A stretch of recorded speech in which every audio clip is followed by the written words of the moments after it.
Good morning folks, hello and welcome back to Sew What If I Sew, or welcome if you're new. My name is Jess and this is my channel all about sewing, dressmaking and all things stitch related. Now you may notice I'm standing up. I'm just sort of filming on the fly today because I want to bring you the Sunday sews. And my plan was to go through my whole stash. However, there are some other priorities of things that need to get done. So I have decided that, because I've got the Agnes PJs are cut out but I've got no project bag to put them in, my Jessica blazer, I'll swing you around so you can see, has a sleeve now and it has welt pockets. They're appalling, but they do exist.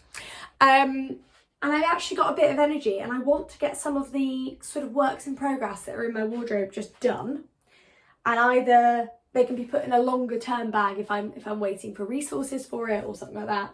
They can go in one place. But I feel like some of my creative energy has been stunted by having lots of half done things around. So we are going with some energy today. We're going to crack through loads of works in progress. And then we're going to sort my stash together. And it's just going to be a bit of a chat really. I'm going to talk to you while I sew. It's going to be fun. And that sort of clears the decks, as it were, to film the rest of my Agnes Theory PJs sew along. I've also got a pattern test to finish, but I'm utterly stumped by the instructions. So again, that's not making me feel great. So that's going over there because I need to message the person whose pattern it is and say, sorry, I do not get it. What do I need to do here? So that's over there, out off camera. Today we have, as projects that need to be done, the Nina Lee Carnaby, which I cut out last summer, one piece of which is to hand. I think I got frustrated with it, so put it in a bag. But basically I had some black needle cord and I wanted to make a sort of wintry version, like a kind of 60s slip dress vibe. I've cut out a few bits this morning. I don't think I have a zip to put in the back, but if I can get everything else done, or I might do actually. We'll have a look. I'll have a look in the haberdashery box. but if I can get everything else done, then that again, it's a garment I can start wearing in a few weeks because it's September nearly. And a black needle cord shift dress with actual pockets really wouldn't go amiss right now. So we're going to give that a go, at least mostly finishing it, if not finishing it. And then we also have a Tammy Handmade I want to say Haley robe in this satin. Now the satin was turning so badly when I was putting the facing on that it's like, I've done it a few times, it's so frustrating. So I have the iron out today, I have the clapper out today, I have everything that I need. I've also got a pressing cloth to hand. So we're going to give that a go today properly, get the facing on. The rest of it's French seamed. If I get it out of the bag actually, you'll see where I'm up to. So here we are. I have one arm completely, so that's done. I wasn't going to make it because it's, well, I wasn't going to keep going because it's really for the summer. However, I'm going on holiday and also, frankly, it just makes me happy. So this is where we are. This side facing is sort of open. This side facing is done but could do with a press. French seams on the inside because this phrase when you look at it.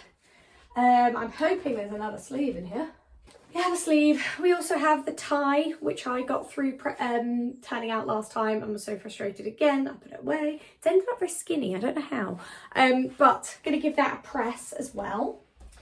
And then I will have a cute summery dressing gown. So we've got a couple of projects to finish. Actually, I will also talk you through that. So my Jessica blazer. We are very much ad-libbing today, guys. Bear with. I'm having a great time. So here we are. There's a lot more to it than last time I filmed. Hooray. Some of the worst welt pockets in existence, but I'm treating this as a wearable toile. But if we look on the inside, no lining yet, but we have facings on, collar done, pockets exist, one sleeve on. I'm 90% sure this sleeve's been put in the wrong way around. However, I'm going to read the instructions once more before I take it out because this fabric is such a pain to unpick. So if we get time today, we'll pop the other sleeve on, either unpick this one and swap them or just pop the other one on. And then at least I have a whole jacket outside. And the lining is actually all done for the inside. I just need to put the two together. So that may or may not happen today. We will see. It's an informal one today. I'm going to chat to you while I sew or give it a go anyway. And we're going to have a bit of a catch up. So grab a cup of tea, grab whatever work in progress you have. This is, in fact, This is your sign. If you're watching this video and you're next to your sewing machine and you've got a huge work in progress bag, grab something and sew along with me. I'm going to get another cup of tea and let's get started.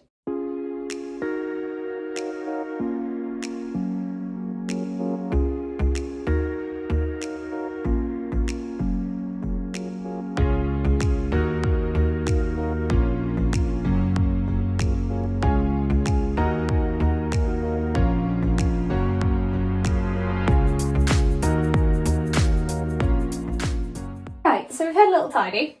Now we're going to do some basic stuff. So, where are we? I gave this a press before we kicked off. This is the top of my Nina Lee, I keep wanting to call it something else, but it is the Carnaby dress. So here it is. We need to do a bit more pressing around the bust, but I also think once it has more of a shape, that will help. I also need to get a bobbin done and find some black thread as well, because I need to understitch this facing. I gave it a really good press this morning, so it's ready to go. But what I'm going to do just now is iron, there we go, iron the interfacing onto the back section here, where the zip's going to go. And then that's just, again, what I like to do when I'm sewing. Those of you who've watched me for a while know I hate little pieces floating around. So the more I can connect things where they're meant to be, the fewer things I have kicking about, the more sort of calm my brain feels when I'm thinking about projects. So luckily last time I did this, I actually overlocked the back seam. That's probably from remembering what it was like last time. Because last time I made this was with linen. And actually last time I made this, I've done some videos on it. I found the zip insertion, everything really annoying last time. So what I then did, last time I went to the knitting and stitching show, I want to say in 2021, I did a little, like, one of those workshops on zips, and did one on putting in a, like a like a visible zip, and that seemed to help. So fingers crossed that knowledge has stayed with me in 2 years and I can put this in much more easily this time. We go. I think I need to do something about this corner, actually. It's being very odd. Where are my other scissors? Sorry guys, 1 second.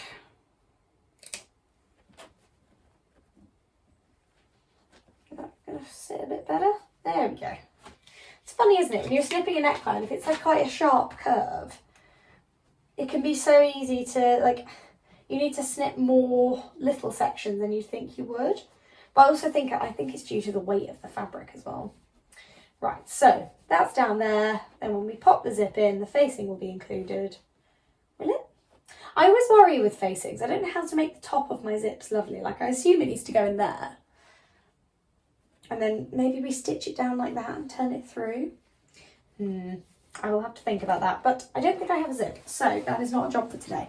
What I want to do is assemble the rest of it today.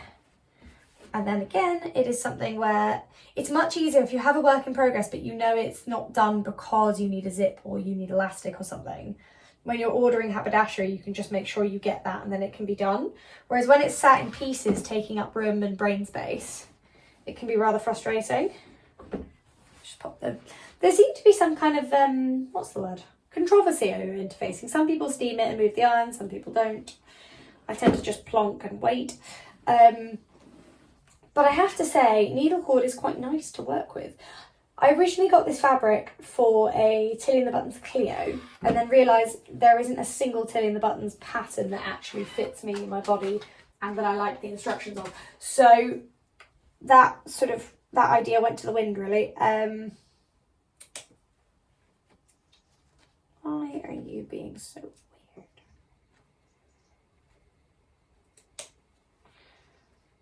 Maybe that'll help. There we go.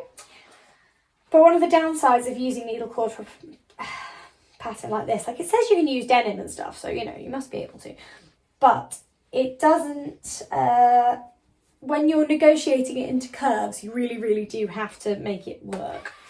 So what we're going to do next is we're actually going to stitch on our, let me turn you, there we go.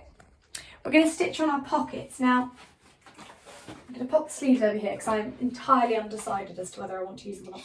For my pockets, I'm using this fabulous toucan fabric because I had some spare. And that's the nice thing with hidden pockets, is you can have fun linings.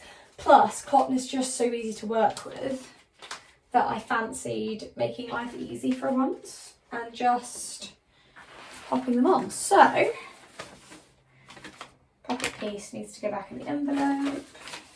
Now, I'm sure there's markings I probably would have cut and should have cut on the bodice, but having made this before, I know roughly where they go. And it's not that deep, is it? There we go. I think that's one of the things I've been thinking about, particularly with my Jessica blazer. I was so terrified about getting it wrong. It stopped me from sewing.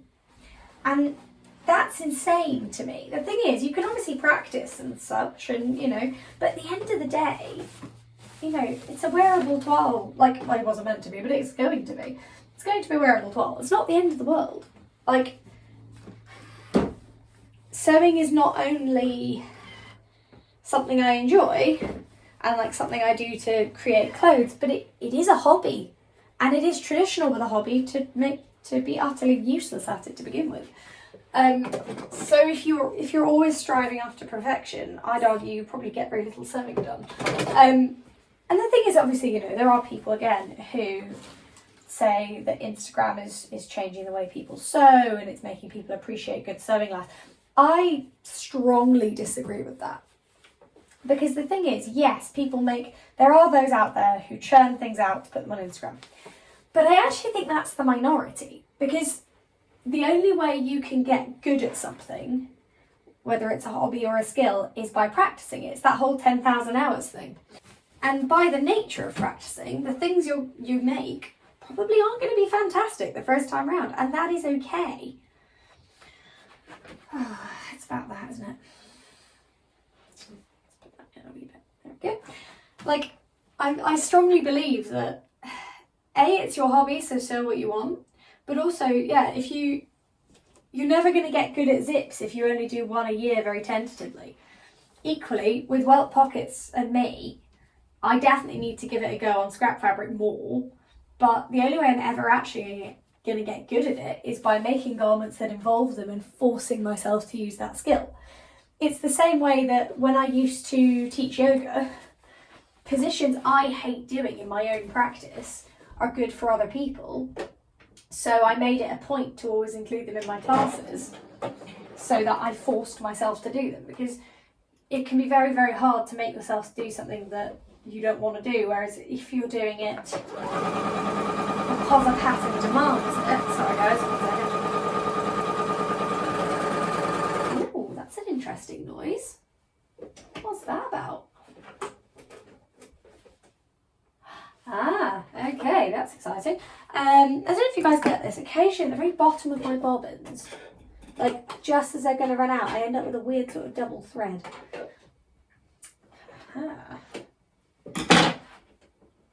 Also, I really need to tighten the bolt on this bit of my sewing machine, but I keep doing it by hand and it keeps falling off. Right, let's get ourselves a new bobbin. But yeah, I don't know, I think there's a lot to be said for just giving stuff a go, and I think if you're too concerned with perfectionism, if you're too worried about what's going to happen, realistically, you're not going to end up doing very much sewing. Now, what you can do is buy cheap fabric and just crack on until you feel comfortable. I get being careful with expensive fabric, I absolutely do, and it makes sense because sewing is an expensive hobby, and if you're getting stuff wrong all the time, that's going to cost you money. But, at the end of the day, it's also about practice. You are going to churn out things that aren't very good for a while until you get good at stuff. You're going to put zips in things that make you want to scream, and you're going to do it so many times that once the zip goes in, there's holes all around it anyway. But it's practice and it's important. And the thing is, there are going to be people in the comments who are saying, oh, but that's why you do toiles.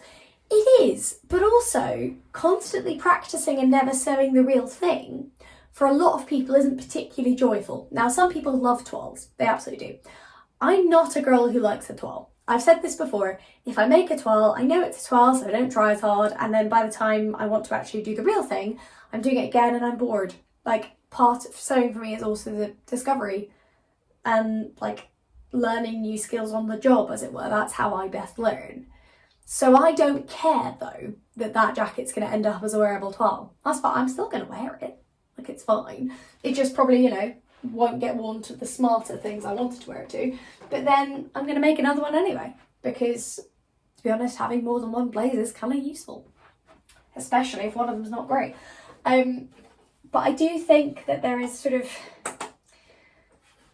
I don't know, I think you get two schools of thought. You get the Instagram sort of, oh my goodness, I'm not sewing enough. And then you get the people who are prophesying doom and gloom that Instagram is ruining sewing technique and all this kind of stuff, and you can't possibly be doing it right if you're doing it that quickly, which also is nonsense. So what I would say, and I don't know why I'm on this train, I think I read something recently that really annoyed me. Because the thing is that by saying, oh, well, you know, you have to be able to do this, you have to be able to do that, you're kind of gatekeeping sewing, which isn't really okay. And the reality is, all of us sew differently. Like, right now, some of you may notice, I'm not using very many pins because I don't really need to. And that's how I, you know, that's how I sew personally. I will use pins when I have to, but even like, unless I'm setting in a sleeve or something, I don't tend to need them. Like, I'm working with cotton on needle cord, it's not going anywhere. There we go, that looks about right. But it's all about your sewing for you. And the thing is, there's definitely something to be said as well for learning from other people and going, oh wow, they do that, this is really cool. But if you see someone else's technique and you go, oh God, I'm not doing that, ergo I'm bad at sewing, that's nonsense. Because your sewing looks like you're sewing. I always remember this from school. So we had a careers lady who everyone loved and personally I massively disliked. And when I took her my personal statement for uni, she was like, oh, you know, this isn't going to get you anywhere, you have to rewrite the whole thing, this is terrible. And I was really, really upset until a very good friend of mine was like, your personal statement's yours, it represents you. Does she know you at all? No, not even a bit. So my friend went, look, she said the same about mine, but take it to a teacher who knows you, your personal tutor, your parents, your friends. Get them to read it, people who actually know you, and see if it represents you. Sure enough, my teachers read it and were like, this is perfect. And I got 5 offers. It's about making sure that whenever you hear an opinion, you're not taking it to heart straight away. You're going, someone might say, oh God, like the woman who, when I first started sewing, I first started blogging, I wrote a blog about my essential sewing tools.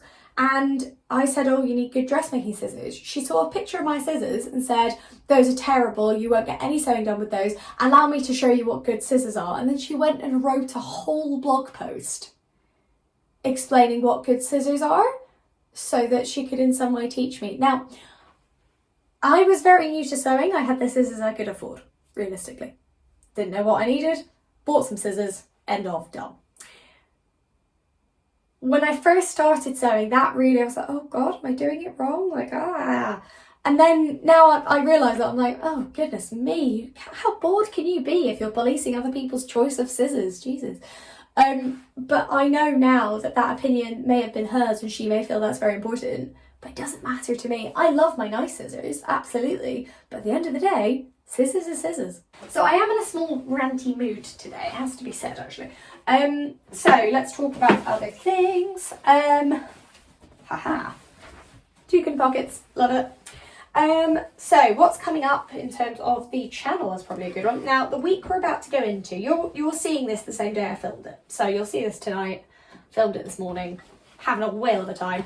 The next thing I'm aiming to bring you is my Agnes PJs sew along. However, this week, let's do a wee bit of top stitching. Oh my God, hang on, that is annoying me. Where is my screwdriver?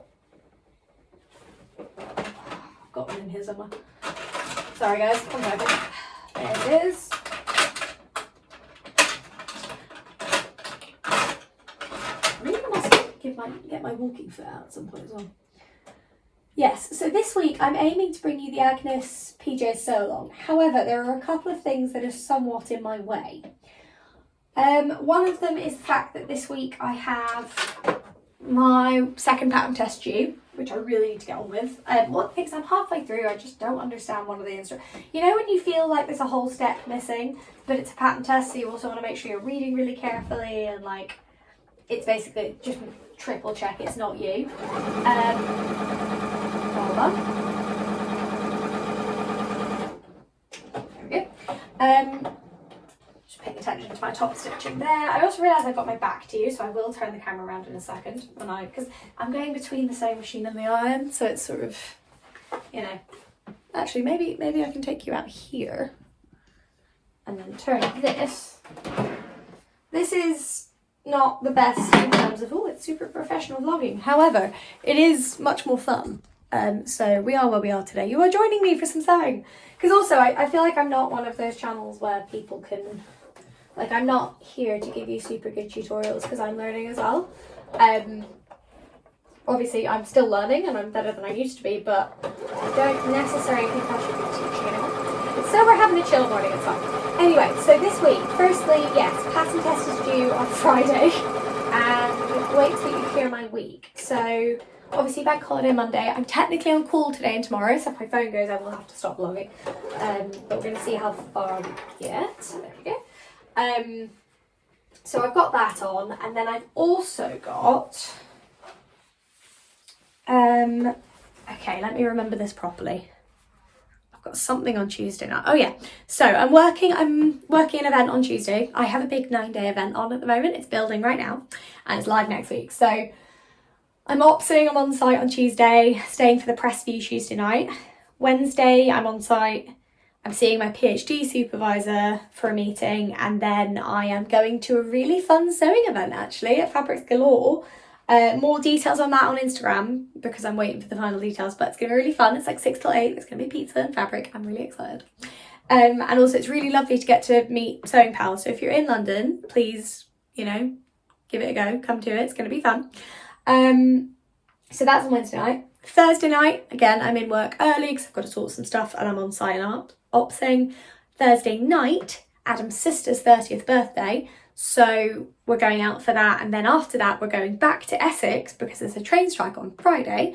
Then I'm working from Essex on Friday the 1st, and then Saturday the 2nd we've got a party that we go to every year, but it's been moved to September this year because of how rainy the summer was. And then Sunday we come home, and then Monday I'm back in London and then doing the big sew off in the evening. So I'm going to do my best to bring you the Agnes PJs vlog next week, but it might be a shorter vlog on my September plans that I can film from Essex. So bear with, it's all in the pipeline, it's all going to happen, but it's an incredibly busy week. I am, however, incredibly excited about this event. It's going to be really fun. So I have just realised actually, while we're top stitching, what have I got on the top here? It's green. Is that going to show? Yes, it is. How annoying. Right, let's whip that off. You may have also guessed I'm not hugely fussed if my thread matches, as long as it's not visible top stitching. I really don't care. And also, I tend to find if your seams are loose enough that you can see the thread colour, you have seam issues, you have tension issues. Right, let's pop that there. If you were my black thread, where would you be? Aha. There we go. Lovely. This is my little thread box, by the way, guys. I keep it in like rainbow order. I love it. I got another type of one recently, but it was a lot bigger and has a lot less thread storage in it, so I'm gonna buy another one of those. I got it from Singer Outlet actually. I was looking for, what was I doing? It was when I was buying a rolled hem foot, and I saw the spool box and I was like, oh cool. And actually it's absolutely invaluable, so I think I'm gonna get a second one because I like having lots of thread in. It means I can always do whatever project springs to mind, which for me, as you guys know, I'd love to be an I do a little bit each day person, but I'm just not. Also, I'm sewing standing up today because my back's a bit funny, and sitting down at the moment it's a little bit sore, so I am also, it just means I can swap between this and this. I wish I had a sewing machine desk that I could like stand up and sew at, like that it was designed to do that, but I don't, sadly. Right, so this is the front of my skirt. Now, for those of you who've never done, it's a bit of a sew along here, for those of you who've never done the Nina Lee Carnaby, what you do is you attach half your pockets to the bottom of the top, half your pockets to the top of the bottom of the skirt, fit them together, and then you basically sew along the edges like this way, so that then the pockets there will come on here, and you sew like that, and then you have enclosed pockets, which is really, really cute. Right, I'm going to pop myself in time lapse for a minute, just so I can wiggle through this stuff because I'm not going to be able to talk because I'm focusing, and then we will reconvene.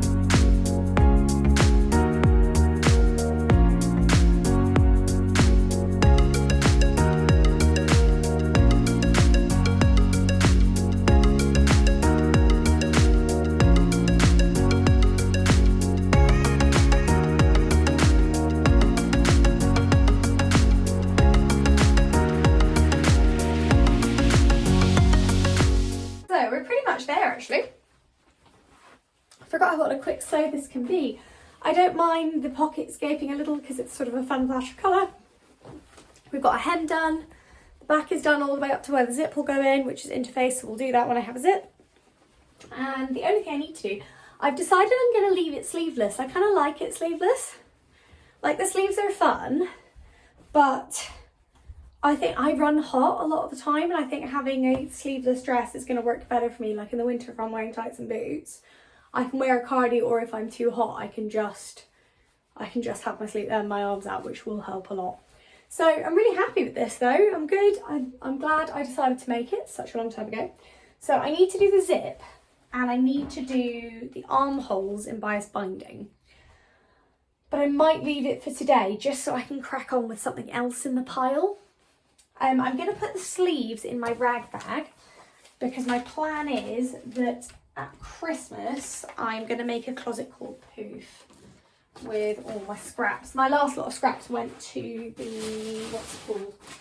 My last lot of scraps went to the clothing recycling, I believe, or the fabric. They got recycled. I forget how, but I found a way to recycle them and got them recycled. So I think this time I've been saying for a while I'd like a Poof or a footstool, but obviously we are trying to be careful with money because I'm starting my PhD, so I might as well make one because it is cheaper to use all the scraps I have, which are many, and I've got fat quarters and stuff I can use to make the triangles that are required. So let's just get this back in here. So now this pattern can go back on the shelf, because again I've been going, where is it? And it's because it's stuck in a bag. So that's now on the pattern shelf. Brilliant. We've done lots on the blazer. The silk pajamas can wait. Let's get this out and give it a press. So where are we? So we have an arm. The first thing I'm actually going to do is I'm going to get out my pressing cloth and I'm going to press this facing. Or actually, we'll turn the iron down to synthetic first. Then where is my pressing cloth? For anyone who is trying to get a pressing cloth, you can buy them. However, what you can also do is buy a metre of very good quality white cotton and use that instead, because it does the job and is a hell of a lot cheaper than buying a pressing cloth. The other thing you can use if you're using, you can use like a tea towel will do it as well, more of like a calico canvas tea towel works really well. Just make sure it's not going to transfer any colour. Is what I would say. Now, pressing dressing gowns will never be on my list of things I enjoy because of how long they are. I also got something heroically long in the lengths on this, so we're just going to go with it. So we have dressing gown, especially when it's silky, it just does not stay. Right, we're going to do an edge and an edge. God, I really need to make a new ironing board cover. If anyone knows any good ironing board cover patterns, I know everyone's going to tell me to trace around it, but I don't trust myself in terms of method. So if anyone has any good ironing cover patterns and also recommendations of how you do it, can you let me know? Because mine is ratty as anything. It desperately needs recovering. Right. Yeah, so the pressing cloth, because the cotton can take a much higher heat, I found this to be perfect, particularly for pressing silk, satins, anything. So that's now warm and has an edge, but it's not like melting, which is the key here. So now this is going to be awkward. I don't know if anyone else finds this, but I get it particularly with silky and synthetic fabrics. Even if I pin or clip every single inch so it's even, they always end up rolling on facings. And I don't know if there's a trick to it. I don't know if it's about like stitch tension, making it not happen, or I'm sure there's a very long-winded way of doing it so it's perfect that I'm probably not patient enough to do. But Any tips entirely welcome in the comments, but bearing in mind I have done it really carefully, pinned by pinned, pressed it before, all that kind of stuff has already been done. So any other tips entirely welcome. Because I love this fabric and it's going to make the dressing gown of dreams. But it is a complete pain to work with. Okay. So what we've done on this side is now pressed. Lovely. And I did French seams, well, for obvious reasons, yeah, because it'll fray otherwise. So now we need to, I think the way I'm going to do this is actually by putting it on one side of me. I love that sleeve.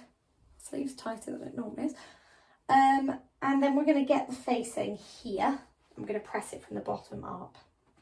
Because while I'm wearing it, that gives me a bit more stability of the fabric not going for a wander randomly, which we like. And then we're going to get the clips out.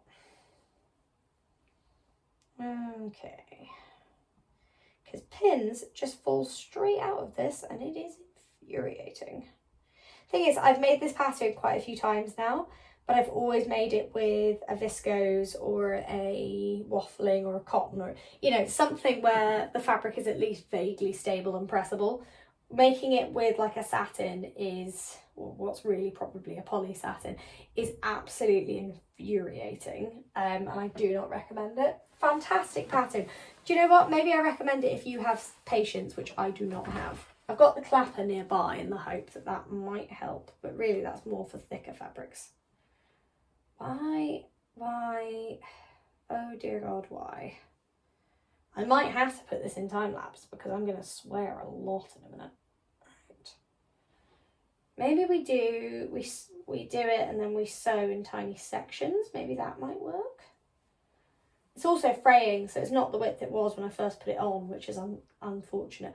And I know using fray check and things like that works, but there's just, I'd have to fray check every single seam, and I tried overlocking it and it just frays through the overlocking. It is a nightmare. So what we're going to do is actually, we're going to do what I did last time, which is we're going to sew it like 3 pins at a time and work our way up, because doing the whole seam, it just all moves and is utterly infuriating. This isn't annoying at all, guys. I'm actually, do you know what? I'm almost doing this on camera so that it makes me get through it rather than just throwing it at the wall and storming off to get a cup of tea. And we're breathing. Nice. We just need some of it to be secure. The thing is, it's so patterned, you won't even notice if it's uneven. Oh, this is annoying, right? Because again, I'm going to be wearing it myself to relax in. So does it hugely matter? I don't think it does.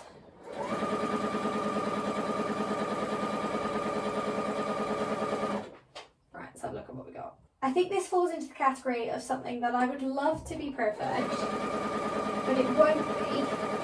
And I'm going to get a lot more pleasure out of it being done and being able to wear it, even if it's a bit lumpy, than I will if it's sat in a bag looking sad, if you guys know what I mean. I think that's the thing sometimes, like, I say this all the time, guys, so sorry, I'm repeating myself, but some things you make for the pleasure of making and some things you make for the pleasure of wearing. And I don't think, sometimes you make it for the pleasure of making and wearing it, but they don't have to be, you don't have to love making something and love wearing it. You can never want to make something again for the rest of your life, but love wearing it. Like I have clothes like that where I'm like, do you know what? I do love it, but I'm never making it again. And sometimes there's certain garments, and I won't say what, but there's certain garments I have people go, oh my God, can you make me one? And I'm like, absolutely not, under any circumstances, no. We've all had people see what we're wearing and go, oh my God, can I have that? And you're like, no, and also I'm not a shop. But I don't know, what's your approach to sewing for other people? I would love to know, because I think I'm possibly in the minority. I think a lot of people like sewing for other people. But you know, I'm not hugely against it either. It's my hobby, so I don't necessarily want to be farming out my hobby for other people. But I would love to know what you guys think, actually, because I do think I'm probably in the minority, because maybe I'll be less of a misanthrope when I stop working in the industry I work in, because the industry I work in does not make you love people. It makes you go, why are you so drunk? Please go away. I'm wondering if when I start my PhD, I'll be slightly more forgiving. But then also, I don't know, I think a lot of people don't understand how expensive sewing is. So I think the age-old answer I go to when people give me unsolicited requests, I go, sure, if you buy the fabric and tell me what pattern you want, I'll do it. And then people go, oh my god, fabric's that much. And you go, yes it is. Okay, something very, very odd. I think what's happened here is when I've been cutting it out, I think the fabric has slipped and I've ended up with a weird like bulge in the the facing isn't straight, I don't think, because I know the pattern piece is fine because I've used it so many times. So I'm thinking that there is actually no way of this going on straight. I think we just are where we are and we're going to have to work with that. It's going to have a bulge in the back, it's going to be an absolute state, but no one's going to see the inside and no one's even going to see this outside because it's for me. So Adam will see it and he won't care. It's a mess, it's an absolute mess, but it's done. Oh, guys, it's done. Right, now let's press the living daylights out of this and then I can wear it tomorrow when I wake up. Well, I need to put a sleeve on it first, but I feel like the sleeve last time I did a French seamed sleeve and side seam as stress release from doing the facing. Like normally a French seam with fabric like this, I'd be biting my nails and terrified. But I was like, oh my god, give me something easy that isn't attempting to put the facing on. Okay. One thing I have to say actually, the Aliso iron that I have, this one that's going up and down on its little feet, which I love, I did get it free actually, I got it gifted to see what I thought of it. I have to say the synthetic setting on it is really good. Like my old iron, even when you put it down to synthetic, you still have a real concern about it melting stuff. And I think it's a mix between the settings on this one just being better and more sensitive, but also I think the ceramic plate helps because it's just easier to, I just don't think it gets hot in the same way metal does. In the same way that there's always a risk of burning your hair with metal straighteners, but ceramic ones have way less of a risk. Right, we have a facing on. It's lumpy as anything at the back, but I just want to be able to wear it, guys. It's crucial stuff. Now, while we've got the iron out, one of the things I do like, by the way, about that is I do not in any way have to try and fold it because it can't crease. Oh, I haven't finished turning this out yet. I swear, I seem to spend half my life turning out ties for things, like in terms of actual time spent sewing or doing sewing related activities. About 3/4 of it seems to be turning out ties of stuff because it's so annoying, isn't it? Like I can't be the only person who finds this utterly infuriating. And actually when Adam was making his dressing gown with me and we were turning out the ties together and we were turning out like the loops for the side and all that kind of stuff, and he was like, what, how is this even possible? And I was like, honestly babe, I don't think it is. Like, it's infuriating. We've spent I think about an hour sewing his dressing gown and we spent about an hour and a half turning out ties, because he's obviously a bigger size than I am, the tie around the waist is bigger. Because so I've probably said this on here before, but the Hayley rope works as a unisex pattern, can I say?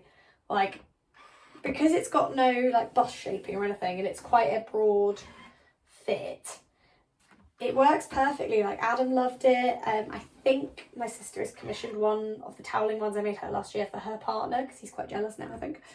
But it works really well as a men's pattern. Adam loves his, he wears it all the time. So yeah, I would recommend it. If you've got it in your stash and your partner, significant other, brother, father, whatever, wants a dressing gown, I really would recommend it. There's no need to buy a new pattern. I think for Adam, I made like the women's size 18 to get the chest breadth because he's just quite broad. So I did that and it worked really well for him. So just throwing that one out there. I also added a little bit of length because obviously it's drafted. I want to say it's drafted for like a 5'7" woman. So what I did is I got him to lie on the pattern piece and then I just chalked where his feet actually ended on the fabric and we went from there. nice. So that's a couple of jobs I did actually need to get done. So that's really good. Now, what is left? Okay, so I don't think I'm going to have time in this video, because it's going to be incredibly long, sorry guys, to fully talk through my whole stash, because there's a lot of it. So I have a plan. Firstly, I have a little stack of fabric beside me I want to talk about quickly, and then I'm going to tell you what my plan is. So I am obviously taking part in the big sew off with the new craft house, and I've got a couple of fabrics put aside for that. I don't know what. This is just out at the moment because I have chiffon. It doesn't really work. It's not really me. If anyone wants it, let me know, because it's been in my stash for a very long time and it just didn't work for what I thought it was going to work for. Anyway, so I have the new craft house thing, and I also have Project Sew a Girl. That sounds wrong in my head, but I'm 90% sure that's right. And I need to make a dress for a little girl, which I've never done before. So I thought this fabric in my stash is really cute, because it's got like an embroidered bottom and it could make a really pretty dress. So I thought I would make a little sheared dress, because shearing is fine. So you can't have fastening zips or anything, but shearing is apparently okay.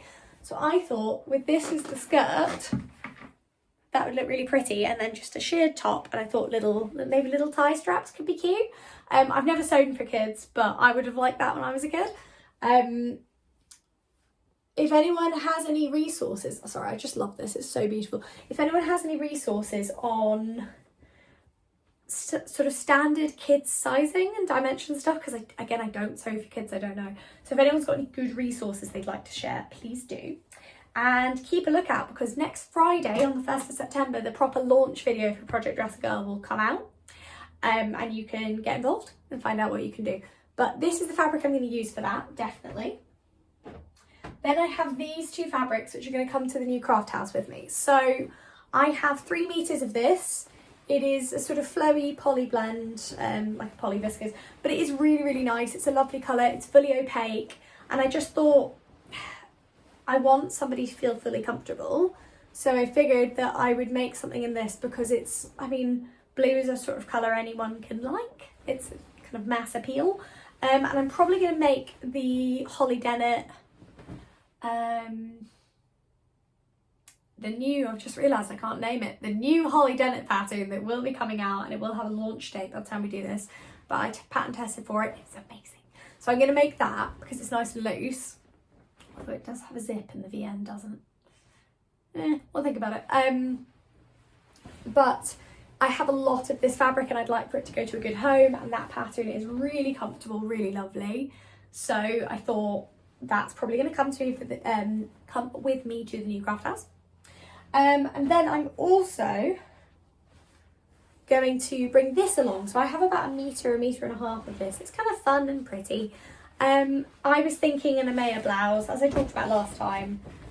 It's a pattern I can make really easily, really quickly in the time, but also I thought, you know, it's sort of bright and cheerful and would look pretty with jeans.